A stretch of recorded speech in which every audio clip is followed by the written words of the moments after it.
Hey, how's it going, everybody? I'm back here with another spotlight video for one of my favorite cards that I've been playing with in Shadows over Innistrad Limited. That card, of course, is Triskaidekaphobia, the fear of the number 13. Now, this card is really sweet. When we saw it in the spoiler list, a lot of people kind of dismissed it as another win condition, another kind of goofy-looking card, and to be honest, it really is. It's more cute than it is absolutely a complete bomb or anything like that, but I found that I've been having a little bit of success with it, and I think the card is exciting enough and unique enough that it's worth spending the time on a video. Honestly, it's the type of card that whenever I see it, I want to draft it just because it makes a unique play style you don't get in normal games of Magic.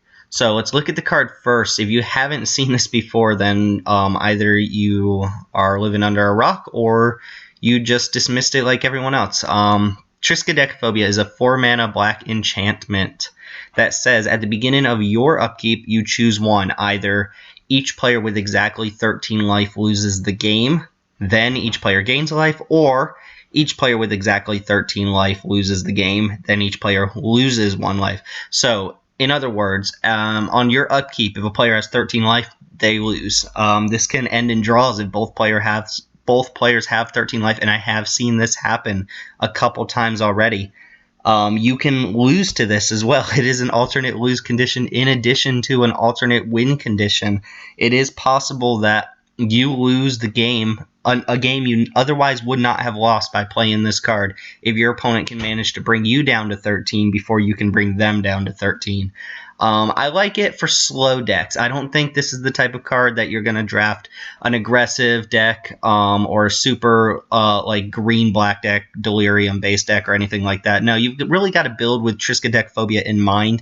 It's not just a card you jam into any black deck, but the type of card that you really build around. It is effective without the win con or lose con active. Being able to drain a life every turn is pretty decent.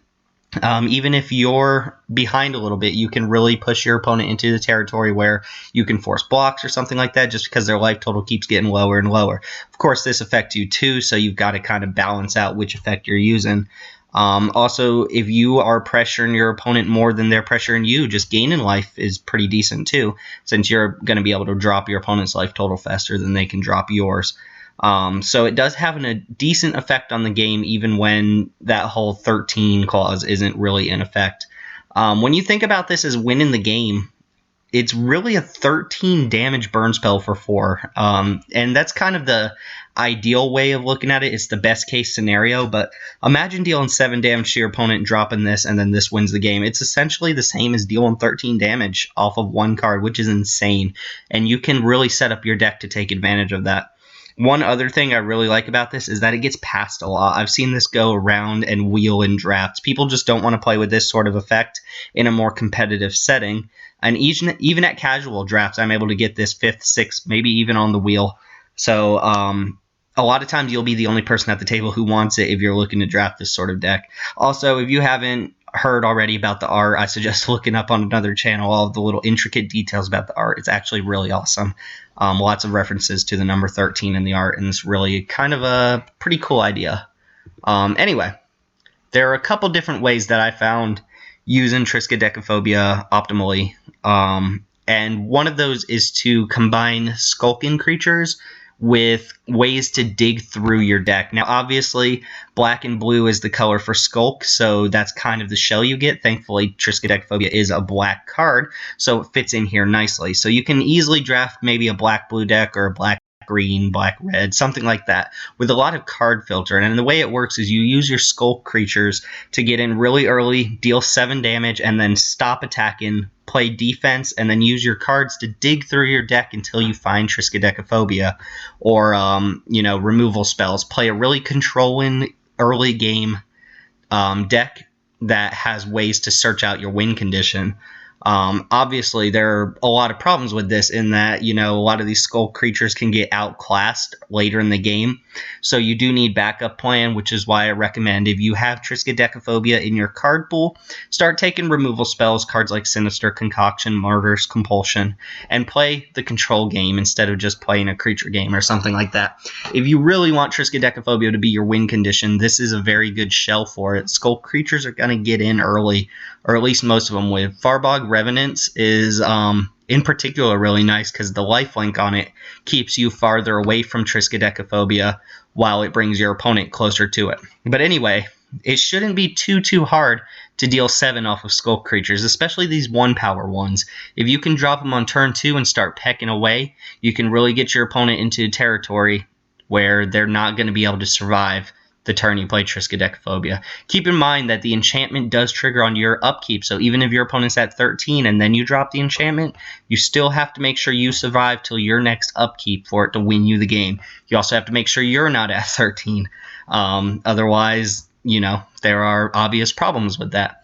But I think Black-Blue is a nice little shell. Obviously, I gave a shout-out here to cards like Vessel of Nascency or Tormented Voice. Just other colors that are potential combinations with black that can help you really filter through your deck. Vessel can find enchantments. Tormented Voice digs you a little deeper. And there are plenty of other examples. These are just a couple common and uncommon examples you'll notice in the card pool for Shadows over Innistrad. Now, an even better shell that I really like is to use red-black and kind of go for the ping effect here. Of course, you want to get your opponent to 13, and you want Triskaidekaphobia to do the rest of the work.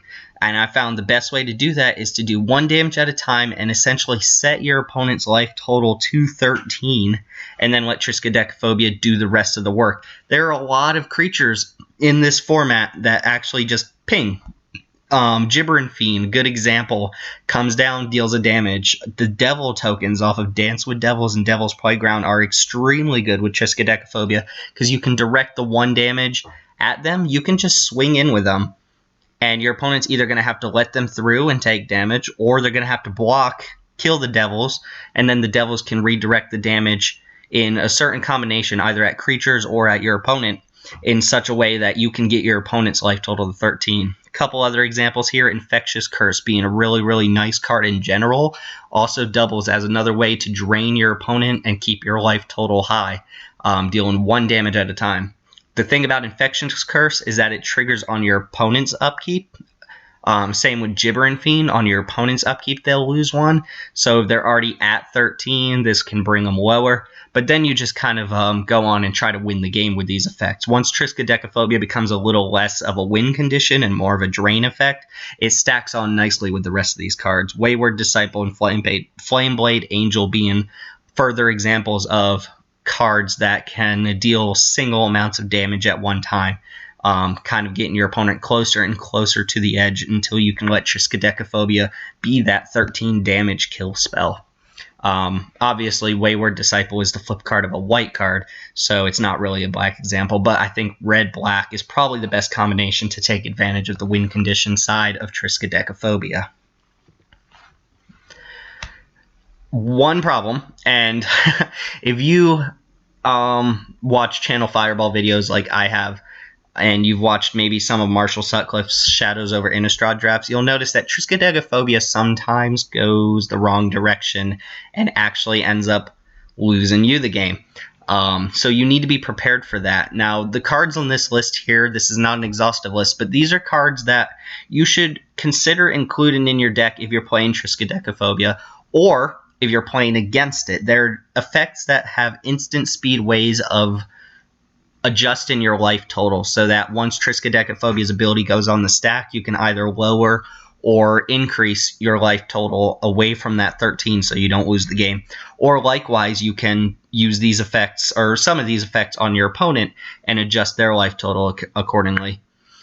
I've played against Triskaidekaphobia a couple times, and I usually board in all of my explosive apparatuses from the sideboard, mainly because they can deal 2 damage to myself on upkeep.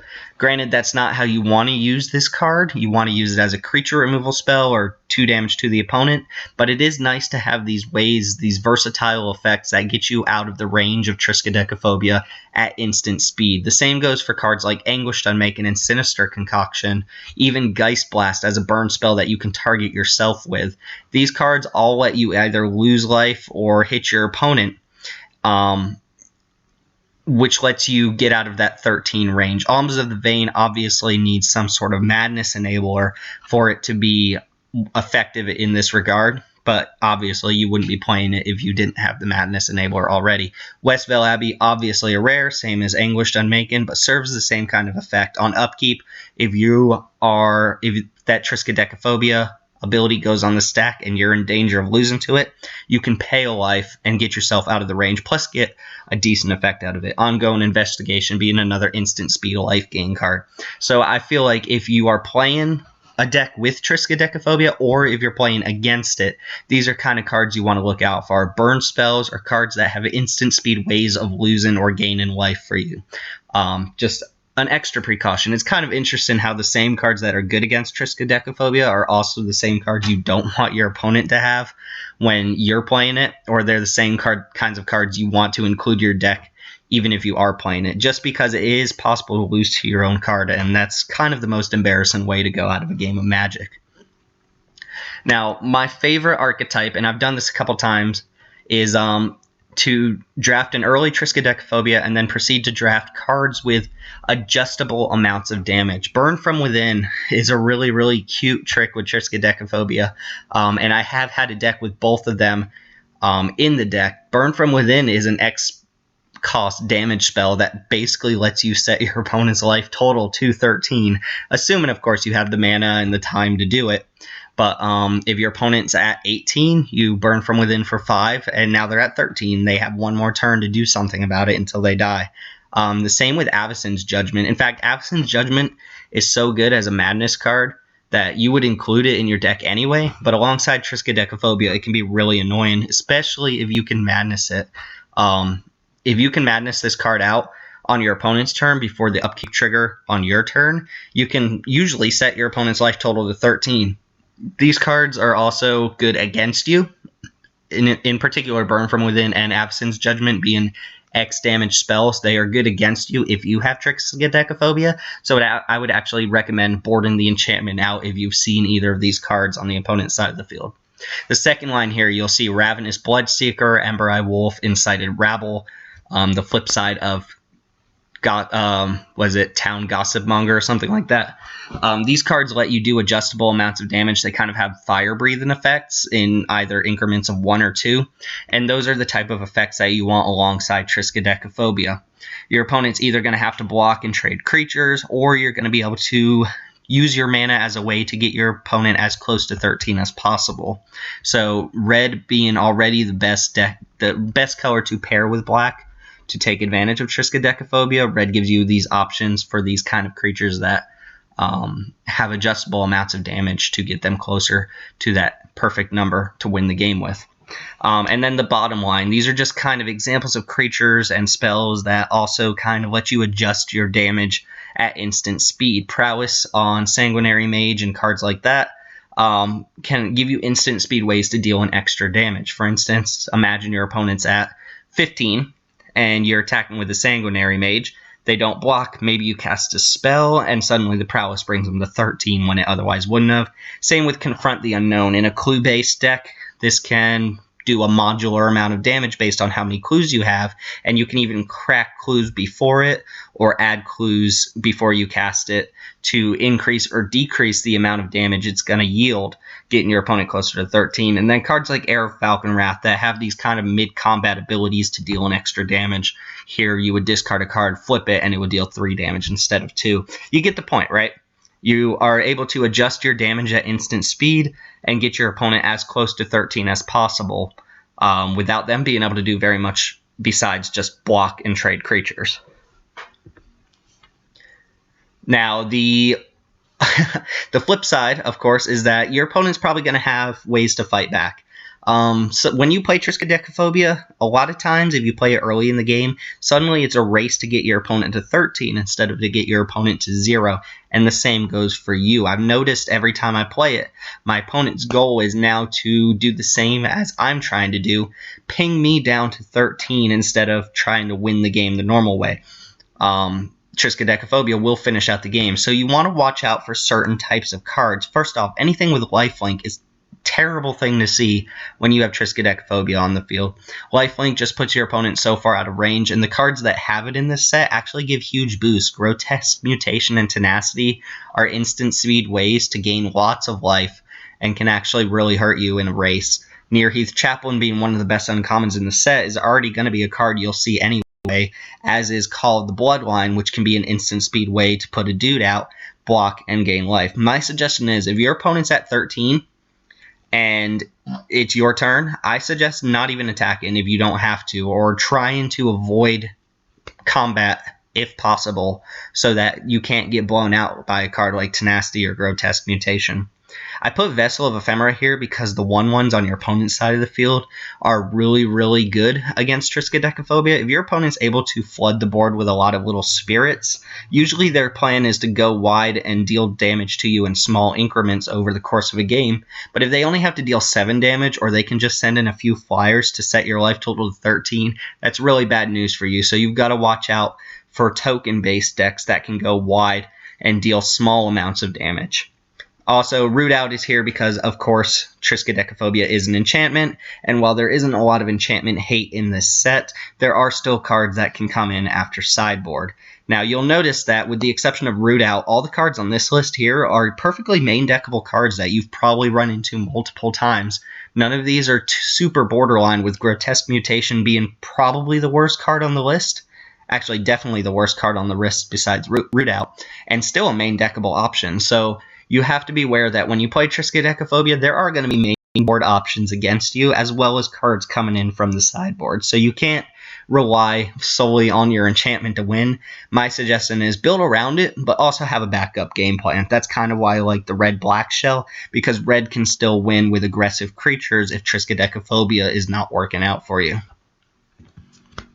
So, overall, you've got an alternate win condition, and usually alternate win conditions in Limited are kind of wonky and you kind of disregard them. I'm thinking of cards like Felidar, Sovereign, Hedron, Archive, any win condition that you've seen for the last couple sets. It's just not super viable. But you do get a pretty decent effect when you're not able to use the win condition. You're able to adjust life totals, bringing them up or down based on the context of the board state. If you're really, really far ahead, you might just use it as a drain effect on your opponent. And while it is a symmetrical effect, if you're in a race and you're winning that race, draining an extra life per turn is not necessarily a bad thing, as is gaining a life when you're actually behind in a race. Also, you get the surprise factor on this card, which is really awesome. And by that, I mean your opponent will not play around Triskaidekaphobia until they see it. Of course, if you are attacking in the early game and your opponent's at 13 and you just suddenly stop attacking into their empty board, they're probably going to catch on. So don't use Triskaidekaphobia as your only way to win. If you have alternative ways to win the game, don't wait for your enchantment to do it. Just win the game naturally. But use Triskaidekaphobia as a surprise. Don't play it out there in a 20 life versus 20 life match. Wait until you've got your opponent on the ropes and then use it to finish them off. Of course, the alternative side of that is that you have an alternate lose con here too. Not something we see very often. I'm thinking maybe Demonic Pact was the last one that I've seen in recent memory. But yeah, you can lose to your own Triskaidekaphobia. So if your opponent's got a bunch of little 1/1 flyers out and you're at like 15 life, don't play the card. They're just going to attack with 2, bring you down to 15, and then you will die to it. It is sometimes unreliable. There have been games that have had it where I can't even cast it.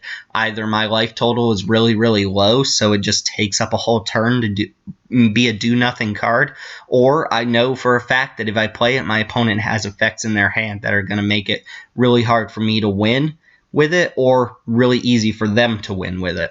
And then, like I said in the previous slide, there are a lot of harmful, and by harmful I mean they're well suited to combat Triskaidekaphobia. There are a lot of main and sideboard options that can deal with it, whether that's through enchantment, hate, or lifelinking cards, or these go wide kind of like token decks that can really deal small amounts of damage and use Triskaidekaphobia against you.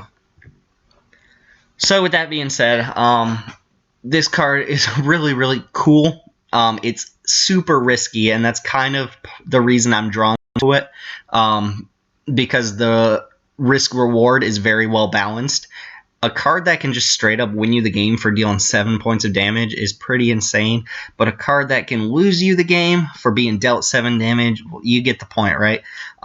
So while I think a lot of people are turned off by the lose condition here, or the fact that sometimes the card just is completely unplayable, I think it's well worth a try. And if you haven't played with or against this card yet, please, next time you see it, first pick it and draft around it. It's an absolute blast, and there have been some really crazy stories. Just to leave you with a side note, at my most recent FNM, I watched a game where one of the players had 0 cards in his library, and his opponent's life total was 13. So when it went to the controlling player's turn, before he drew a card and lost the game to having no cards in his library, Triskaidekaphobia triggered on his upkeep, and the opponent lost the game for being at 13. Absolutely insane. And that's the type of thing you only get off of cards like this. So yes, it is pretty crazy whether you think it's good or not, and I really recommend it. Anyway, thank you guys for watching. Let me know your Triskaidekaphobia stories, specifically your Magic the Gathering ones, unless you have other ones you want to share. But also let me know, are there any cards in Shadows over Innistrad that you want to see in the spotlight? If you leave them in the comments below, I will probably do a video for them. There have been a lot of really interesting cards from this set that I really enjoy in Limited. Anyway, as always, thank you. Like, comment, and subscribe, and I'll be back for more videos in the near future. Thank you guys for watching, and I will see you next time.